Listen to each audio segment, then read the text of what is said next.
Firstly, very good morning to everyone those are watching this video. In this video, I'm going to deliver the content related to our Indian polity. So, my dear friends, in this particular lecture, we are going to cover some part of chapter number 2. The name of chapter is Making of the Constitution. So, my dear friends, please create a patience in your heart and listen very carefully. Each and every words which I am going to deliver here because word and statement is very important for you for understand the whole phenomena which I am going to deliver today. So my dear friends, let's start the today's topics. So here the purpose of for a demand of the constitution constituent assembly, why it comes, why is the why what was the need, and पहला person कौन था जिसने यानी कि सबसे पहले ये demand करी कि हमें कॉन्स्टिट्यूशन की जरूरत है. सो इन चीजों को स्टार्ट करेंगे लेकिन उससे पहले एक छोटी सी रिक्वेस्ट आप सभी लोगों से, प्लीज सब्सक्राइब करिए मेरे चैनल को, लाइक करिए मेरे वीडियो को. अगर आपको लगता है कि इन्फॉर्मेटिव है तो आप जरूर ये दोनों चीज़ें करिए क्योंकि इससे मुझे मदद मिलती है और एक कंटेंट जो मैं मेहनत करके आपके लोगों के लिए लेके आता हूँ इससे आपको मदद मिलती है. तो चलिए श्री गणेश करते हैं. आज का सब्जेक्ट जो है हमारा Indian polity, making of the constitution. पहली हेडिंग है हमारी क्या, demand of the constitution constituent assembly. मेरे दोस्तों मैं आपको एक बोलना चाहूँ कि ये एक आइडिया था जो 1934 में यानी कॉन्स्टिट्यूंट असेंबली का इंडिया के अंतर्गत यानी कि रखा गया, पुट फॉरवर्ड. किसके द्वारा रखा गया? पहली बार एक पायोनियर थे कम्युनिस्ट पार्टी के, कम्युनिस्ट मूवमेंट ऑफ इंडिया के. ठीक है, कौन थे वो? जिनका नाम था एमन रॉय. एमन रॉय बोल सकते हैं, रॉय बोल सकते हैं. ठीक है, उन्होंने ये एक अपना यानी कि एक आइडिया रखा कि हमारे देश में कॉन्स्टिट्यूएंट असेंबली होनी चाहिए जो रूल एंड रेगुलेशन को अच्छे तरीके से यानी कि मेंटेन करके चले. सो माय डियर फ्रेंड्स, हुआ क्या, 1935 में इंडियन नेशनल कांग्रेस जो थी उसने ऑफिशियली कहा कि ये बात सत्य है, हमें एक कॉन्स्टिट्यूएंट असेंबली की जरूरत है और इसे बनाया जाना चाहिए. ठीक है, और assembly to frame the constitution of India, और इस यानी कि भारत का कॉन्स्टिट्यूशन फ्रेम किया जाना चाहिए इसके अकॉर्डिंग. फिर क्या हुआ, 1938 में जवाहरलाल नेहरू जो थे on behalf of Indian national Congress इन्होंने डिक्लेयर किया the constitution of India free, free India का. ठीक है, not a colonial India, free India का मस्ट बी फ्रेम्ड, उसको यानी कि फ्रेम किया जाना चाहिए. किसके द्वारा? हमारे द्वारा. लेकिन इसमें किसी की यानी कि हस्तक्षेप नहीं होना चाहिए आउटसाइड ऑफ कंट्री का, मतलब कोई भी इंटरफेरेंस नहीं होना चाहिए, आउटसाइडर कोई भी आदमी हो. ठीक है, by the constituent assembly and elected on the basis of the adult franchises, यानी कि अडल्ट फ्रेंचाइजेस के अकॉर्डिंग यानी कि इसे क्या करना चाहिए, इसे इलेक्ट करना चाहिए. माय डियर फ्रेंड्स, एक बात आप समझ के, अब दूसरी बात मैं आपको बोलता हूं. दूसरी क्या है कि the demand was finally accepted. ये जो डिमांड थी इसे फाइनली एक्सेप्ट किया गया. ठीक है, by the in the principle of the British government, यानी कि जो ब्रिटिश गवर्नमेंट के सिद्धांत थे उसके अंदर यानी कि इसे एक्सेप्ट कर लिया गया कि ठीक है कोई बात नहीं, आप बनाना चाहते हैं बनाइए. ठीक है, फिर क्या हुआ, लेकिन जितना मैंने सरल तरीके से बोल दिया ऐसे नहीं होता है, बहुत प्रोटेस्ट हुए इसके पीछे, बहुत सारे मतलब धरना प्रदर्शन हुए, तब जाकर ये चीजें हमारी डिमांड जो थी यानी कि एक्सेप्ट की गई. ये कब एक्सेप्ट की गई? 1940 में. ठीक है, 1940 में, जिसको नाम रखा गया अगस्त ऑफर, यानी कि अगस्त में आया और एक ऑफर मिला हमें कि आप बना सकते हो. हुआ क्या, 1942 में स्टेपफोर्ड क्रिप्स एक मिशन आया. ठीक है, स्टेपफोर्ड क्रिप्स सर, जो स्टेपफोर्ड क्रिप्स थे एक मेंबर थे कैब यानी कि मेंबर ऑफ द कैबिनेट, वो क्या हुए, भारत में आए. ठीक है, with the draft proposal British government, यानी कि ब्रिटिश गवर्नमेंट ने एक ड्राफ्ट को यानी कि प्रपोज किया.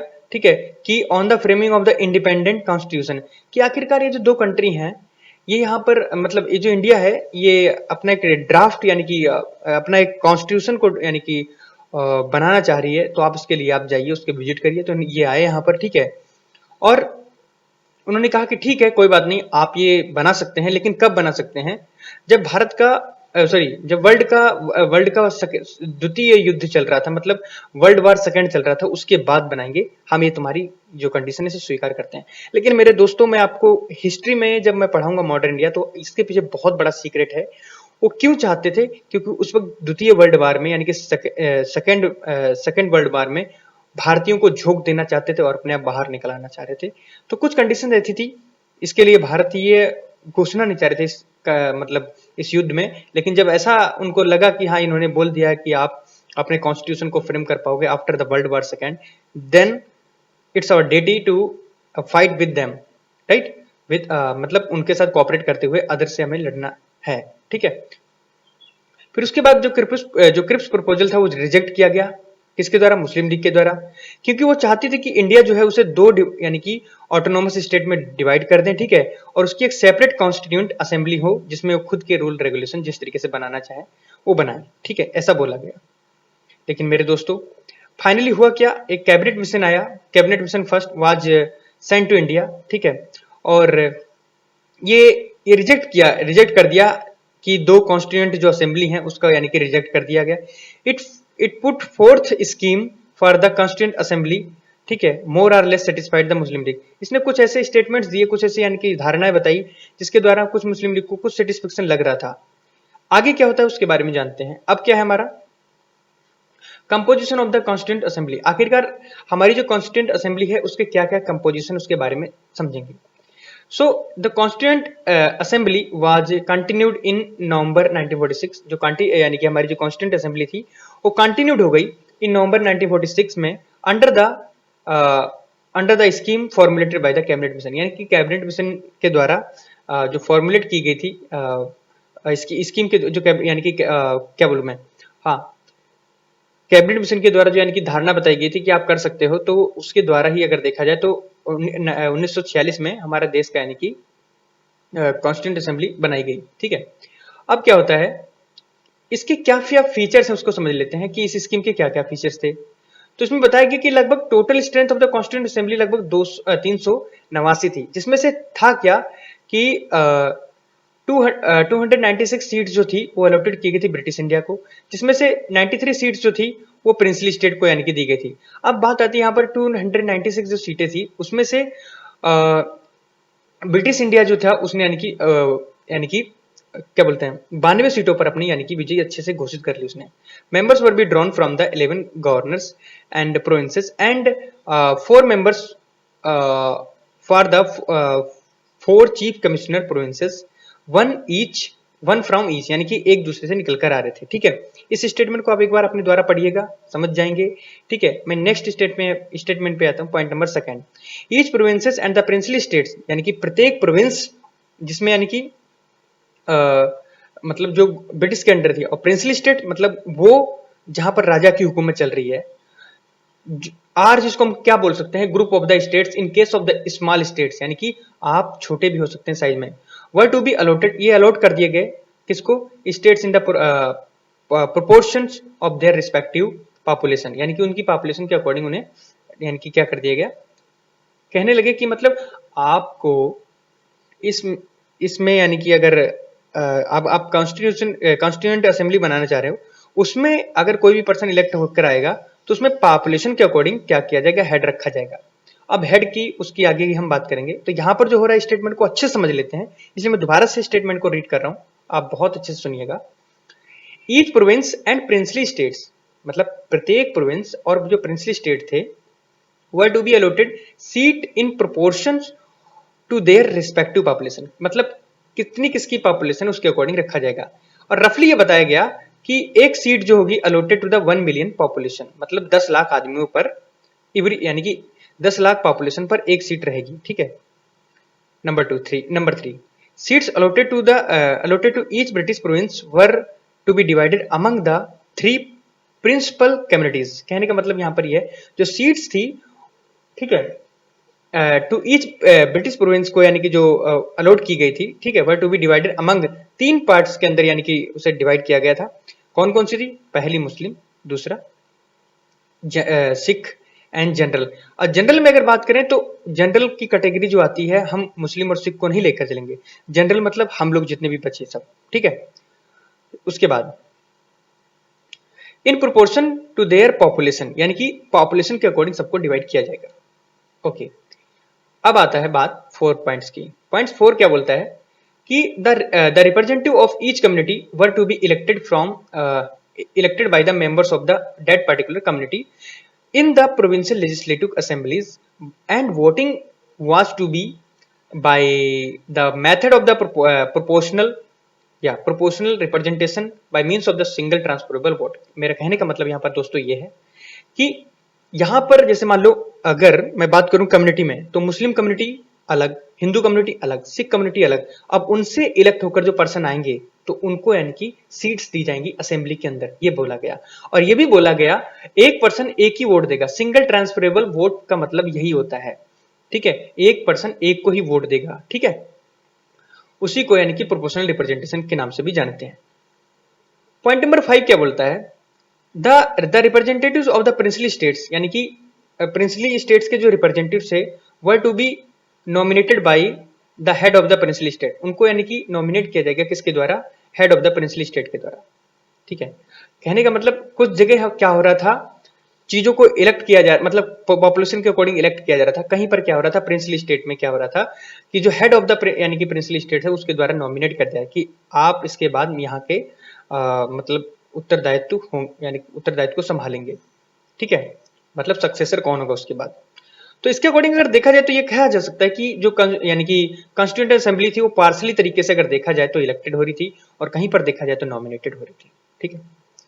Moreover the members were to be indirectly elected, ये भी अधिकतर देखा जाए तो यानी कि अधिकतर जो लोग थे इनडायरेक्टली यानी कि इलेक्टेड हो रहे थे by the member of the provincial assemblies, ठीक है, who themselves were elected on limited franchises.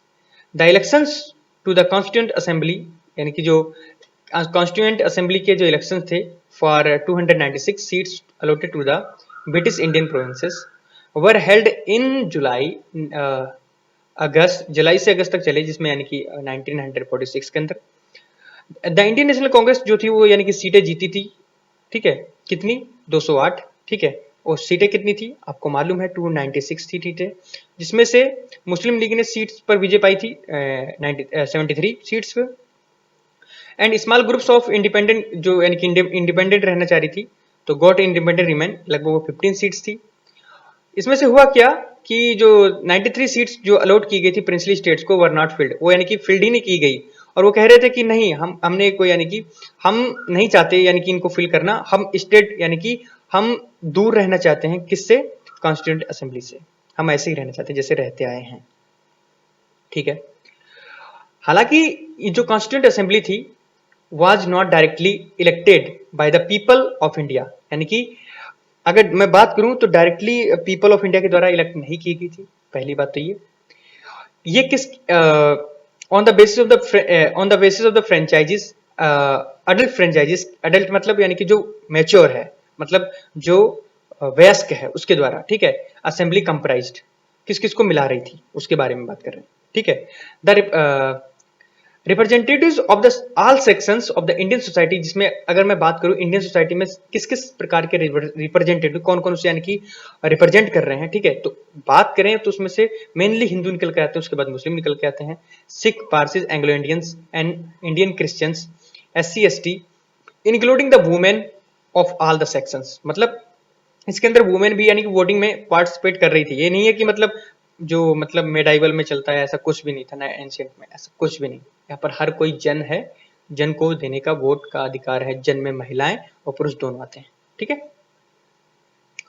Assemblies include all important personalities, जो असेंबली थी उसके अंदर सभी इंपोर्टेंट जो पर्सनालिटी थी सभी थी, लेकिन महात्मा गांधी को छोड़कर, ये बात थी। महात्मा गांधी ने किसी भी असेंबली को ज्वाइन नहीं किया था। उन्होंने कहा था कि पाकिस्तान जब अलग हो रहा था तो उनके दिल से ऐसा लग रहा था कि उनका कोई पार्ट उनके शरीर से अलग हो रहा है, ऐसा बोला उन्होंने था, ठीक है। इसी तरीके से उन्होंने कहा कि मैं किसी पार्टी को ज्वाइन नहीं करूंगा, राइट। चलिए अगला बात करते हैं working of the constitution assembly, constituent assembly. आखिरकार हमारी कॉन्स्टिट्यूएंट असेंबली कैसे वर्क करती है, वर्क करने के क्या कारण है, क्यों करती है, समझेंगे, ठीक है। So the constituent assembly held the first meeting, यानी जो कॉन्स्टिट्यूएंट असेंबली थी उसने अपनी फर्स्ट मीटिंग 9 दिसंबर 1946 को यानी कि करी, ठीक है। तो मुस्लिम लीग ने कहा कि नहीं मैं इस मीटिंग को ज्वाइन नहीं करूंगा, ठीक है, and insisted on separate state of the Pakistan, और उसने कहा कि मेरा एक ही स्टेट है वो पाकिस्तान है, मैं उसको जब तक ले नहीं लूंगा तब तक मैं नहीं कुछ करूंगा। तो मीटिंग को नहीं ज्वाइन किया इन लोगों ने, कोई बात नहीं है, आगे बात करते हैं। द मीटिंग वॉज दस अटेंडेड ओनली बाय 211 मेंबर्स।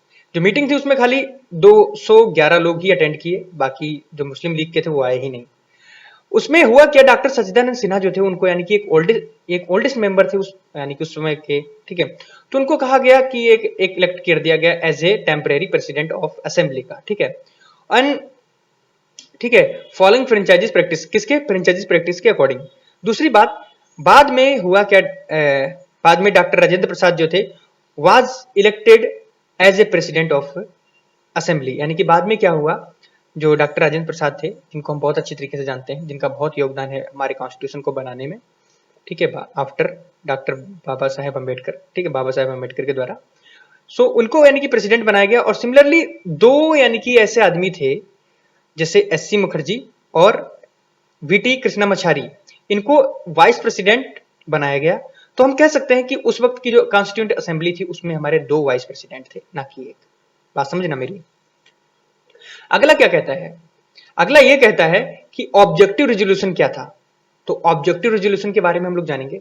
तो my dear friends, please pay attention very carefully and listen each and every words, because objective resolution जो है वो बहुत ही उद्देश्य का, मतलब क्या, यानी कि प्रस्ताव उद्देश्य का जो है उसको समझेंगे, ठीक है। सो दिसंबर 13 को क्या हुआ, दिसंबर 13 को 1946 जवाहरलाल नेहरू ने क्या किया कि हिस्टोरिक ऑब्जेक्टिव रेजोल्यूशन जो था असेंबली का, उसको यानी कि पारित किया, ठीक है। पारित करने के कुछ कारण थे, उसको भी समझ लेते हैं, ठीक है। पेश किया संवैधानिक संरचना के ढांचे एवं दर्शन की जो झलक थी उसने कहा गया।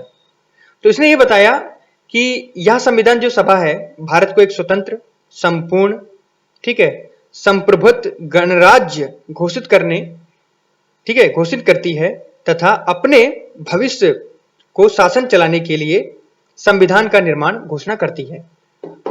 वर्ड बाय वर्ड समझ लेना। देखिए यहां पर उसने बोला, एक minute, the constituent assembly declares it's forms and the solemnly resolved to proclaim India as an independent sovereign republic and draw up for her future governance। उसने कहा कि भारत एक यानी कि संपूर्ण संप्रभुत्व सत्य, ठीक है, एक गणराज्य है, ठीक है, और ये अपने भविष्य के लिए अपने कॉन्स्टिट्यूशन को फ्रेम करने की मतलब फ्रेम करने जा रहा है, ठीक है, ये बोला गया।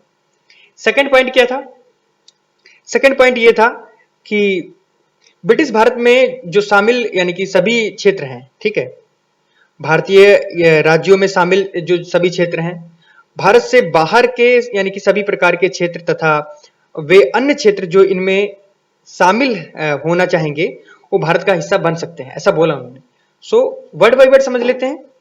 सेकंड पॉइंट ये बोलता है कि wherein the territories that now comprise British India, वो टेरिटरीज जो ब्रिटिश इंडिया के अंदर हैं, ठीक है, पहली बात तो ये territories that now from Indian states, जो इंडियन स्टेट्स की यानी कि जितनी भी टेरिटरी हैं, and such other parts of the India as a outside under India and states as well as the other territories are willing to constitute into independent sovereign India. आप भारत में मिल सकते हो, shall be a union of them all, और ये तुम्हारा जो बनने वाला है ये हम सभी का एक यूनियन बनकर उभरेगा।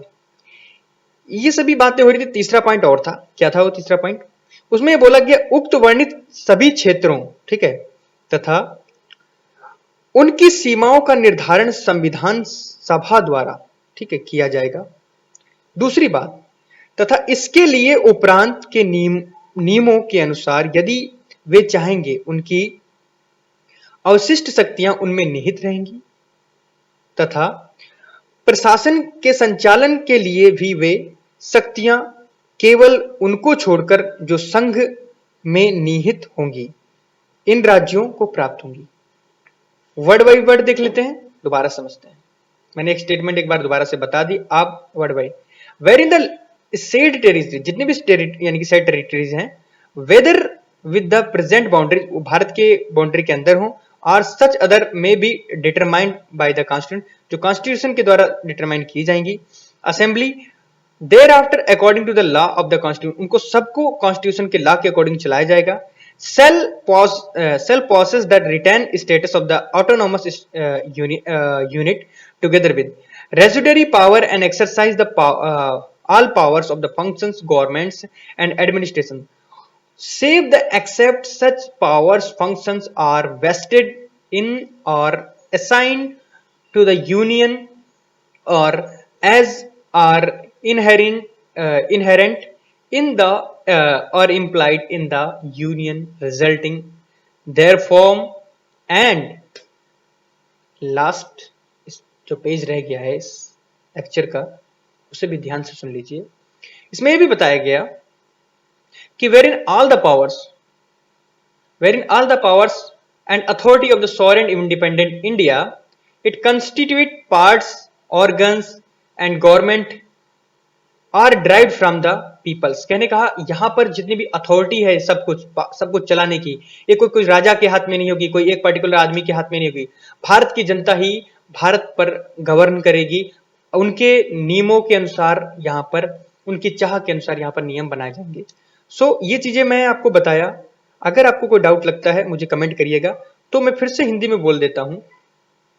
संप्रभुत्व, ठीक है, संप्रभु स्वतंत्र भारत की सभी शक्तियां जितनी भी हैं एवं प्राधिकार इनके अभिन्न अंग हैं तथा सरकार के अंग सभी का स्रोत भारत की जनता होगी। ठीक है, अब दूसरी बात यह है wherein shall be guaranteed or secured to all the peoples of India justice, social, economic, political equality and status of opportunity before the law, freedom of thoughts, expression, belief, faith, worship, vocation, association, action, subjects of law, public mortality। मेरे दोस्तों, मैं आपसे एक बात बोलना चाहूंगा। हमारे constitution में बहुत सारे ऐसे आर्टिकल्स हैं जो हमें बहुत सारी फ्रीडम देते हैं। इस पॉइंट 5 को अगर समझिएगा, सेम वहीं से निकल के आया। इसमें बोला गया कि ये हम गारंटी लेते हैं to secure all the peoples, हम सभी पीपल को सिक्योर करके चलेंगे, उनको जस्टिस मिलेगी, सोशल इक्वलिटी मिलेगी, इकोनॉमिक इक्वलिटी मिलेगी, मतलब इकोनॉमिक इक्वलिटी नहीं, इकोनॉमी की तरीके से अगर आपको सताया जाता है तो इकोनॉमिकली जो जस्टिस है आपको मिलेगी, पॉलिटिकल जस्टिस मिलेगी, इक्वलिटी ऑफ स्टेटस होगा, आपको कोई दबाएगा नहीं, कोई आपको वो ज्यादा आपको मतलब उठाने की कोशिश नहीं करेगा, आप समान है, सभी बराबर है। और ये सभी कब होगा? ये सब ला के यानी कि ला के सामने आप बराबर हैं। आपको विचार बनाने का यानी कि छूट है, आप अपने विचार को एक्सप्रेस कर सकते हैं। आपको किसी में विश्वास है, किसी में मतलब आपका मतलब यानी कि कितनी है, मैं हिंदू धर्म से, मुझे हिंदू धर्म में विश्वास है, ठीक है, तो आप वर्शिप में किसी चीज में भी आप अच्छे तरीके से परफॉर्म कर सकते हैं। ठीक है, एसोसिएशन बना सकते हैं लेकिन अगेंस्ट ऑफ द कंट्री के नहीं, in favour of the country. ठीक है, लॉ एंड पब्लिक मोर्टेलिटी होनी चाहिए। ओके, ये तो बात हो गई। फिर उसके बाद आती है बात 6 पॉइंट बोलता है wherein adequate safeguards shall be provided for minorities, backward, tribal areas, depressed and other backward classes. कहने का मतलब यहां पर यह है कि ये सभी, ये बताया गया कि इस मतलब जो एक्ट बनाया जा रहा है इसमें जितने भी डिप्रेस्ड क्लासेस हैं, शेड्यूल क्लासेस हैं, उनको हम प्रोटेक्ट करके चलेंगे, उन पर कोई दबाव नहीं बनेगा। ठीक है, ये भी बताया गया। पॉइंट 7 क्या बोलता है? Whereby shall be maintained the integrity of the territory, republic and the sovereign rights on lands, sea and air according to the justice and law of the civilized nation। ये बोला गया कि इस देश में रहने वाले जितने भी लोग हैं उनको भारत की इंटीग्रिटी मतलब एक जो जुड़कर भारत चल रहा है उसको बनाकर रखना है, ऑफ द टेरिटरी को, रिपब्लिक ऑफ इंडिया को। ठीक है, कहने का मतलब ये है। और हमारी जो सॉवरेनिटी है मतलब हमारे ऊपर किसी का अधिकार नहीं है, हम मतलब स्वतंत्र हैं। राइट ऑफ लैंड के लिए, चाहे वो ये जितने भी मैंने चीजें बोली, चाहे वो आप धरती में रहें, चाहे समुद्र में रहें, चाहे आप आकाश में चले जाएं, आपको सब कुछ फॉलो करके चलना पड़ेगा।